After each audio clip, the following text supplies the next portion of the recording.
and fucking girls, we're fucking here, baby. Let's fucking go. It is qualifying Wednesday for the Daytona 500. Now, welcome to the HOT PASS Podcast. Once again, I will say this again. If it's your first time, welcome. If it's not, welcome back. The HOT PASS Podcast is available every Monday and Friday morning betting show. Big one coming this Friday. You're going to want to listen. We got Xfinity and trucks. I've already taken some bets for both, so you're going to want to listen. I'm going to tell you a little bit of a bet for the qualifying that's coming up tonight. Before that, that'll be at the end of the show. But before that, we're going to break down SHR for all the fandom. If you're new to NASCAR, this is what we're doing this week for Speed Week, is breaking down every driver leading up to the Daytona 500, every driver, every team, so you guys can become fans if you guys just entered the world of NASCAR. And if you haven't, and you're like, oh, I want to give this guy a shot and I'm not sure if I know much about him, I'm going to give you a little bit of my opinion, right? We're not statisticians. We're just here for opinion-based stuff. So, hope you guys had a great day yesterday. Welcome back. The YouTube video for yesterday's podcast is going to be coming up today. And then later tonight, I'm going to try and get today's episode out on YouTube as well. So back-to-back episodes on YouTube. Follow me on all my social media, @FurlongEric_. Go to the link tree in the bio on X and Instagram to find my Action Network for all my bets for NASCAR Cup Series. And the Xfinity and trucks are always exclusive to the Friday betting show. So you're going to have to listen to that. Also, big drives last night by Kyle Steckley. Let's just jump right in. Kyle Steckley, I was talking about him. He's going to be coming on the podcast probably within the next couple of weeks. Kid from Milverton, Ontario, young talent. His dad's a 4-time NASCAR Canadian champion, and kid's born into it last night. So I didn't get to watch the last minute qualifier. He was at New Smyrna Speedway, just south of Daytona, and supposedly he got into the wall in the last chance qualifier, ends up qualifying, making it in at the big race, 200-lap race against guys such as Ty Majeski, who is always battling for a truck championship. Then we've also got Chase Elliott that was in the field, young talent William Sawalich. Who else was in there? Big names. Bubba Pollard ends up pulling out the win, but the main thing is Kyle Steckley starting 27th. Okay. The man drives to an 8th place finish in a 200-lap race. Kid saved his stuff, didn't use it up. Made a move at one point on Chase Elliott. Then Chase Elliott's car kind of came alive near the end of the race. Chase, I think, ended up finishing 6th. But great run by the kid, and his first ever at this extremely high level of super late models. He finishes 8th from the fucking back of the field. All the other Canadians, there was another Canadian, I think, that finished in the top 10 as well. But Kyle Steckley, this is the performance he put on coming from the rear. Unbelievable, man. He just kept moving and not using up his shit. For being 18 years old, man, unbelievable. Go follow Kyle Steckley on Instagram. It's Kyle and Steckley. I think it's Steckly. Unbelievable, man. So he should be on the podcast probably in the next coming weeks. And just an unbelievable drive. I was watching it and just blown away at the moves he was making on guys that are very experienced, have a lot of talent, have a lot of money behind him. I can't wait to ask him whether Noah Gragson, which we're going to talk about today for the SHR camp, if Noah Gragson gave him any tips, right? Noah Gragson drove for that team for a couple of races last year.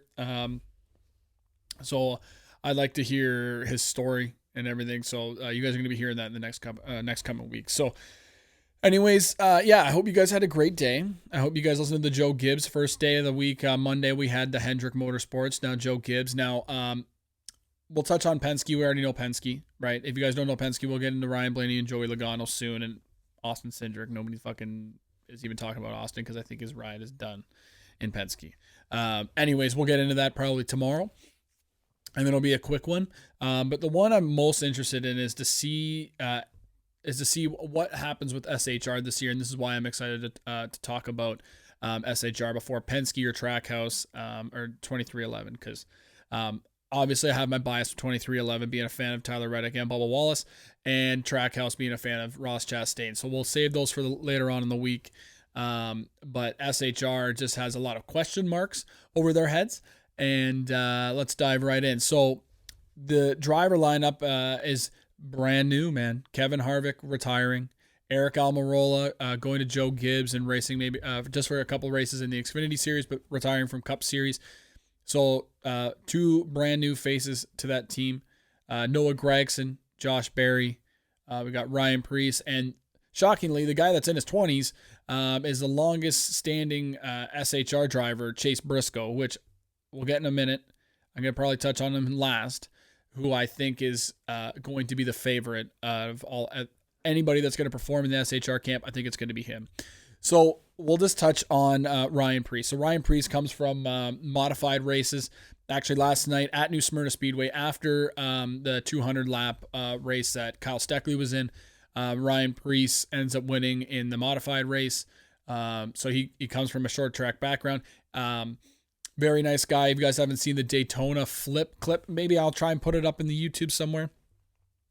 Insane. They touched on it at the first thing in the Full Speed docuseries of when he and it was in all the trailers of him flipping from the infield on the grass or whatever at the Daytona summer race. Insanely wild crash. Comes back the next week. Blood vessels all popped in his eyes. It's all red and fucking it looks like he probably could barely see. He's got two black eyes and a busted up face, and he goes, man, it's just you got to be tough to be a driver, and this is what we're made of. And I'm like, dude, legendary. Like I love watching on Flow Racing, watching him race on short tracks and those modifieds, because he's just so good and so dominant. That's why he has an opportunity at SHR once again in the Cup Series, because he's been in and out of the Cup Series for a while, driving in trucks and kind of all over the place, but is a very, very talented driver. If you're a blue collar guy, this is the team for you, right? That's my biggest thing about SHR, and this is why I'm a fan of every driver in SHR, is it's a blue collar feel, right? All these guys, when I'm talking about them, came from, like, yes, they race, but it's not a pay to play team. It looks like, unless people were talking shit about Riley Herbst in the Xfinity Series, which we'll talk about Riley Herbst in the betting show on Friday, so go check that out. That people were talking shit about Riley Herbst, saying it's a pay to play because his dad and his family or whatever like owns some like crazy racing stuff or whatever. I can't even remember what it's called, but and then Riley Herbst goes and wins races, wins his first race in Vegas by dominant fashion. Everybody's talking different about, oh, Riley Herbst, we love Riley Herbst. It's a blue collar family. It's a blue collar family. I feel like at SHR, and it just shows with mainly like guys like Josh Berry, we'll talk about in a second, but Ryan Preece just continuously battling, get to the track, try and get wins, get top fives, get top tens. Now, when it comes to mile and a halves and stuff, if you guys are trying to be a fan of this team, man, they showed a glimpse in 2022, but last year completely fell off, like 30th place finishes at mile and a halves, and road courses just so irrelevant, not even remotely close to. Kevin Harvick was probably the only guy that, had glimpses of speed, right? Because Kevin Harvick can get in anything and perform. But other than that, like Chase Briscoe was performing everywhere in 2022, pretty much, right? Just popping up everywhere, and then they completely fell off. Do I think it's the engineers and stuff? Yeah. Ryan Preece is mainly a guy, like if you like to go to short tracks, that's where he's going to perform. The thing is right now with where SHR is at, with their terrible performance and everything, and then now they have a new body style for the Fords, the Dark Horse Mustang. Maybe we'll see some life come out of them. So this is a team where if you're a blue collar guy or blue collar woman and you want to see people try and work towards becoming better, grinding it out, this is the kind of people that you want to be fans of. And personally, I'm a fan of every single driver. So Ryan Preece, it is going to be tough where it's like if you're a Carolina Panthers fan in football or a Phoenix Coyotes, right? You're just battling. It's like being a fan of the Toronto Maple Leafs, okay? Let's just be fucking real. Grinding out every season, and eventually you'll get to the tippy top, get a championship eventually, right? So it'll happen, but it's tough to be a fan of them because they're so low level right now. For some reason, something's just not working, but hopefully they turn it around. So that's Ryan Preece. Love Ryan Preece, short track guy. And after that Daytona crash, everybody's got respect for him. Blue collar guy.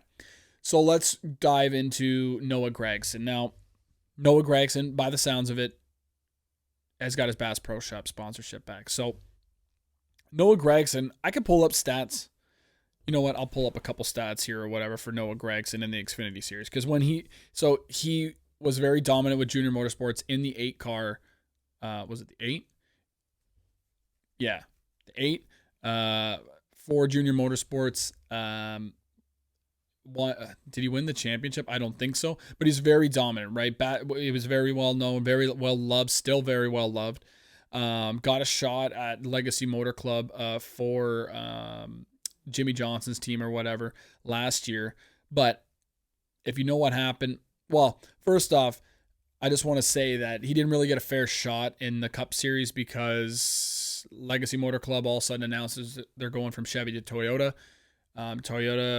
Chevy was treating them like a shitty tier team, like C-Class, giving them nothing, and then throughout the year they were giving them basically nothing. Eric Jones kind of showed a little bit of speed here and there, near kind of like 3/4 away through the season when they were like Darlington and stuff. But partway through the season, actually the weekend I was at Michigan, some stuff came to light or whatever on like the Saturday morning that Noah Gragson liked something months ago. About some, kneeling on the neck of George Floyd stuff. It was like a meme joke and ends up getting cut or whatever. Now, don't make this think that Noah Gragson is a bad guy. He's definitely not a bad guy. He just he's a big social media guy. He's on social media. He likes a lot of stuff. I see Riley Herbst all the time as well in the Xfinity Series. He's like one of the first people liking shit on social media. Anytime I go to like something, he's already on there. And Noah Gragson's like a super nice guy. I haven't met him, but from a lot of people I know that have met him, you can just tell on TV that he's a super nice guy, very competitive, and down to earth guy. Like he'll be partying in Villa Talladega. He was a great sponsorship rep for Wendy's and everything at Talladega, partying with everybody last April. A super nice guy. So he's got a lot of talent, and I just hope that he could turn it around with SHR. So I'm not going to say anything when it comes to the Cup Series because he didn't really get a fair shot last year with them going to Toyota, because once you're announcing you're switching manufacturers, they'll just throw you to the wayside and they're just going to give you fucking dump trucks to drive. So the Xfinity Series, 135 races, ran over 5 years. He's got 13 wins, 96 top 10s, and 2 poles. Did he win the championship? No. Did he? 2022 NASCAR Xfinity Series. No, I don't think he won the championship. I think ended up being Ty Gibbs, right? But Noah Gragson's so good, man. Even if like something doesn't turn out, I think he'll be in the Cup Series. I think he deserves to be in the Cup Series because of how good he is. But if something ever happens where he just decides to drive like Justin Allgaier in the Xfinity Series for years, the man's going to be a multiple-time champion in the Xfinity Series, grinds it out, works hard. I honestly have to say that he is probably like the guy that probably could be the most competitive for most popular driver when it comes to against like Chase Elliott every single year. Because just how, like, if there was an Xfinity, like, I think they do the Xfinity popular driver, he's definitely the most popular driver, okay? Was winning it over Ty Gibbs, no fucking doubt. Great guy. He holds his breath on the last lap or last couple of laps when he's, like, leading and shit, and to the point that he gets out of his car and when he's celebrating, he pukes, okay? He pukes all over himself in the car, everything like this. Like, he's just a wild man. Go look it up on YouTube and everything. This is the kind of guy he is. I don't want to taint who he is as a driver, as a person, with the stuff that he likes on social media. Some of my friends don't like him because of that. I get it. I understand, but I don't hold grudges, right?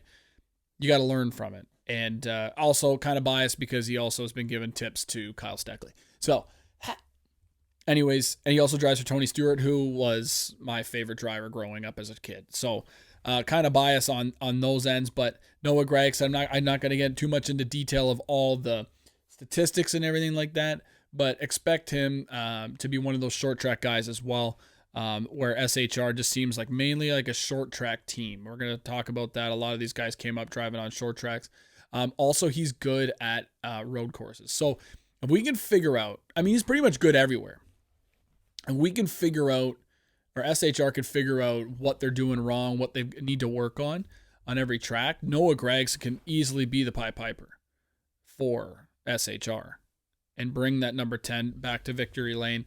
Not just in duels like Eric Almirola. I think Eric Almirola did win like a Daytona summer race or something like that, but being able to bring that car to victory lane rather than just in duels like Eric Almirola has done a lot. I think he can do it, right? The number 10 car has almost been kind of tainted, like Danica Patrick, then Eric Almirola didn't really ever do much, and then it's like, man, I really hope Noah gets it's an iffy team to go to, because like you get a Ty Gibbs where he's obviously going to Joe Gibbs, right?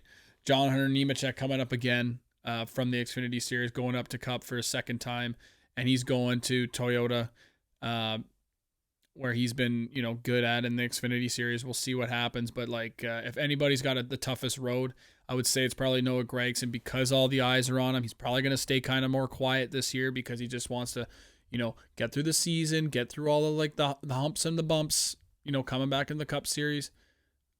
I think he's going to do well. So now let's dive into Josh Berry. Now, people say Josh Berry is a good guy, and I'm sure he is.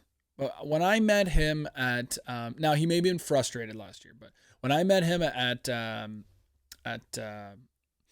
Watkins Glen in upstate New York at the road course, Junior Motorsports does a lot of meet and greets every week or whatever, and does like an autograph session at their merch hauler.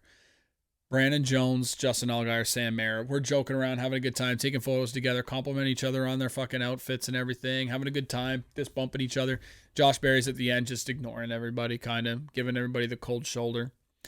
Now, I get it. It's a tough thing to do, to have to always sign autographs, do all this media stuff, la-di-da-di-da. It's tough. I find it kind of ridiculous when, like, I've seen and heard that Kevin Harvick wouldn't even sign fucking autographs rarely. It's like, man, just take the fucking time out of your day to put a smile on, man. It's like when you go to a restaurant and the waitress is being a bitch. It's like, hey, this is your job. Put a fucking smile on. I like Josh Berry. I think he's talented. I think he's a good guy, but it's like, it just rubbed me the wrong way. So we're going to get that out of the way. Josh Berry grinded out for years. I think he's in his early 30s. Let me double check. I think he's in his early 30s, but he's grinded out for years in the Xfinity Series and worked his way up. He had his opportunity last year with Chase Elliott getting hurt in the Cup Series.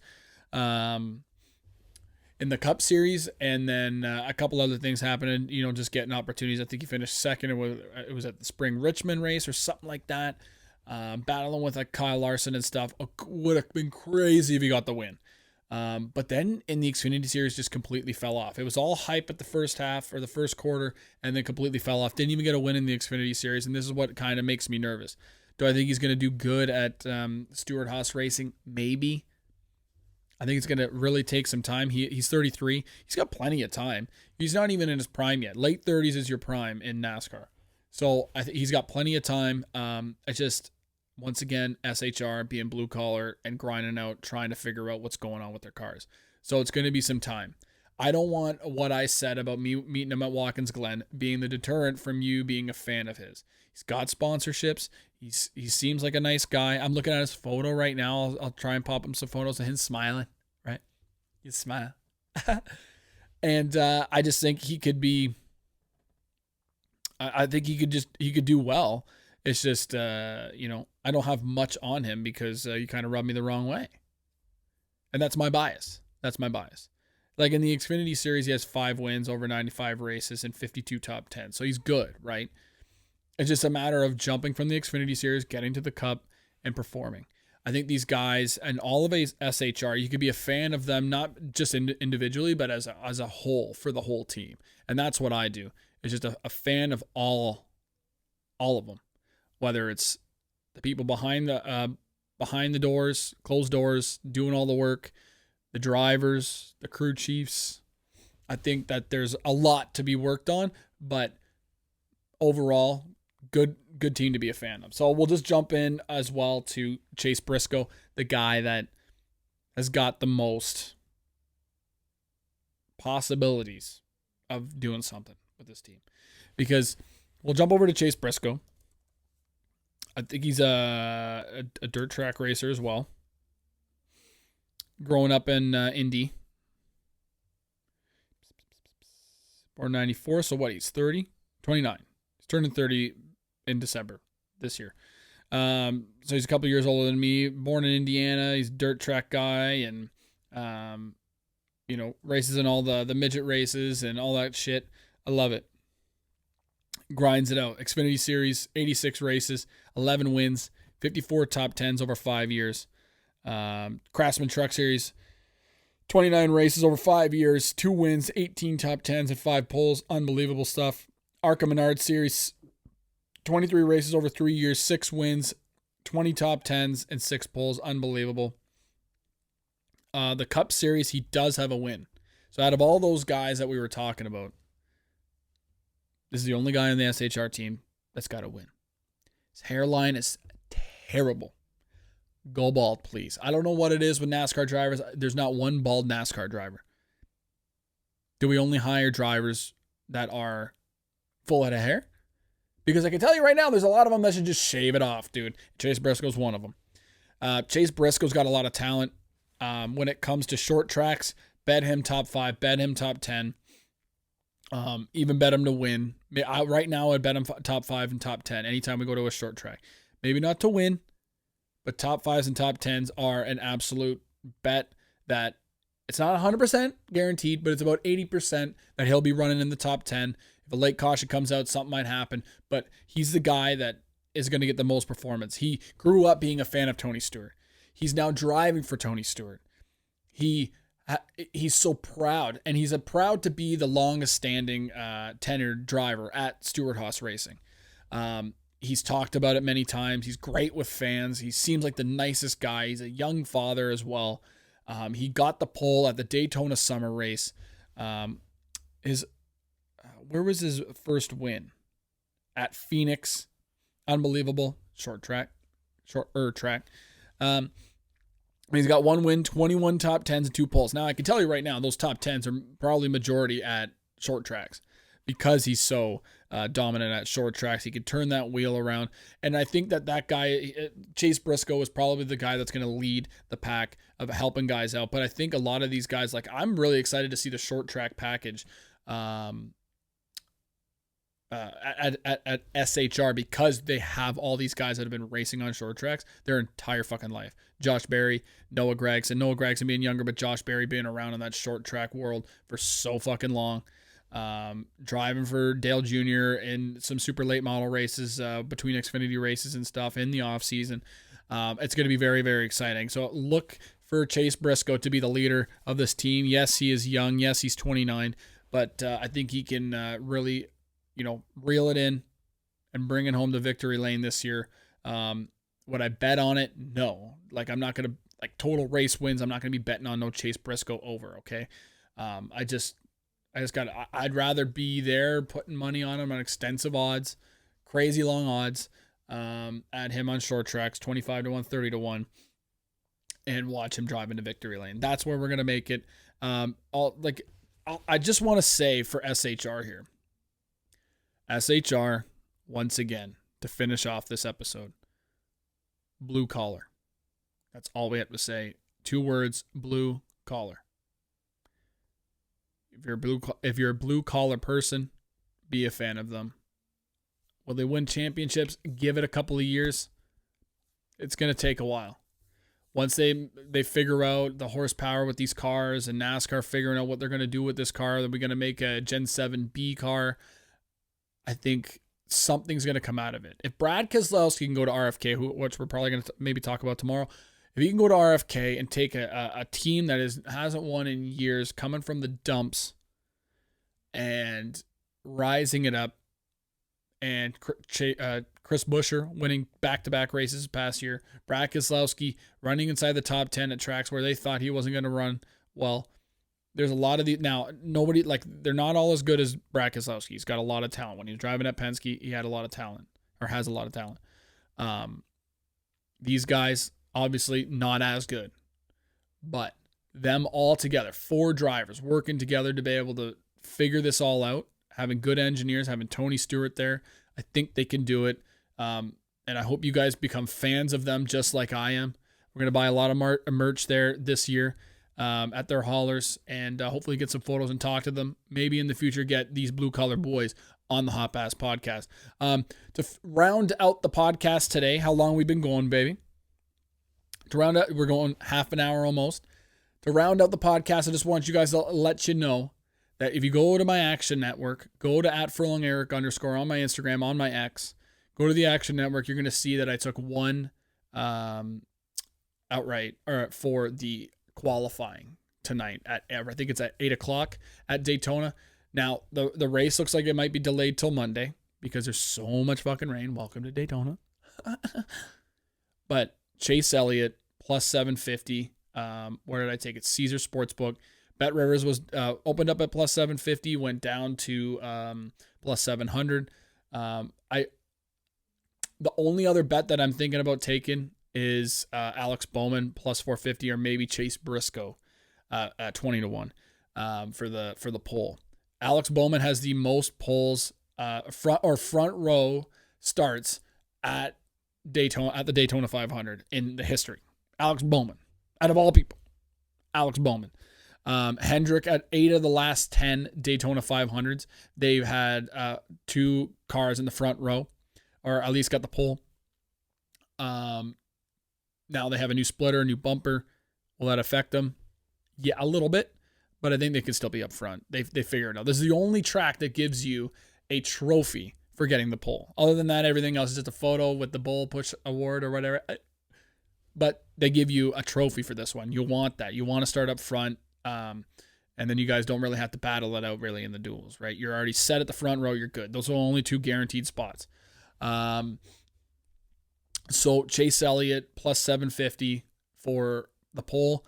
The bounce back, Alex Bowman, the bounce back. We talked about it on Hendrick on Monday when we were breaking down the drivers, the comeback. We've also got Chase Elliott outright on the Action Network there for the Daytona 500 as well. And then Chase Briscoe, as I said, breaking him down, he won the pole at the Summer Daytona race. The number 10 car, Noah Gragson, opened up at 66-1 on Bet Rivers to get the pole. He's now down to 20-1. It's mainly because that car, the number 10, with Eric Almirola, he'd qualify top 5 all the time at Daytona, or would get the pole. So whether it was in the summer race or the Daytona 500. So that number 10 car is really good. Now, remember, it's Noah Gragson driving in it. So will it be the same performance? I don't think so. Could he get the top 10 in qualifying? I wouldn't be shocked. I wouldn't be shocked because of that car, but the body. I was listening to Dirty Mo Doe, which is the betting podcast through Dirty Mo Media, Dale Jr.'s media corporation. And usually, because they changed the body style with the Dark Horse Mustang for Ford, they're trying to get better on other tracks, right? By changing the body. Because they were so dominant with the old body style at the super speedways. Ford is trying to get better on other tracks, so they changed it. So usually when they change it to get better at short tracks or mile and a halves, and so on and so forth, road courses, whatever, they usually get hindered over at the super speedways, such as Toyota, right? Now, Toyota changed their body to be able to get better at super speedways with the flatter nose, more of a nose to be able to push. And that was the thing about Ford. It had such a flat front that they could draft better, be able to push better, give better runs. So do I think they're going to be finishing it right up front? Maybe. I think if anything, they're going to probably have 2 or 3 Fords up there. Harrison Burton could be a shocker in the top 10 there qualifying. But I truly think that Hendrick's just going to be so dominant. So they figured out something. Will it be all legal, as Steve Letarte said on Dirty Modo? Maybe not. But they'll figure out a way to be able to get qualifying and get up to the front row. And we put a full unit on Chase Elliott for the pole. So those are my bets. Make sure to go follow me on Action Network on all my social media at @FurlongEric_. All YouTube videos will be up later today. This will be available for your ears at noon or whenever you're listening to it. Go like, share, rate, subscribe to the podcast, whether it's on YouTube, Spotify, Apple, wherever you get your podcasts. We love you guys. Hope you guys have a great night watching qualifying. You guys will hear me tomorrow breaking down a couple other fucking teams. And we'll probably talk about maybe some other bets or whatever. But have a great day.